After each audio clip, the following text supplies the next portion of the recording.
Hi everyone, welcome back to another video from Tech Basics. In this video, we are going to be learning how to clear search history on BiliBili. To clear out your search history on BiliBili, the first thing to do is to open a web browser, then type in bilibili.tv and search.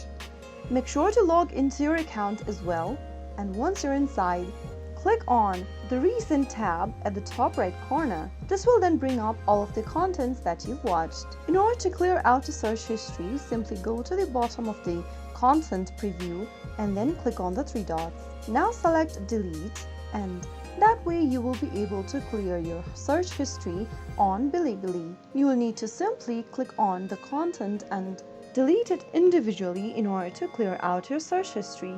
So that is how it's easily done. If you found the video to be helpful, go ahead and give us a thumbs up. Don't forget to subscribe to our channel by hitting the subscribe button. Press the bell icon so that you'll never miss another upcoming upload from us. I will be back again in the next video. Thank you for watching.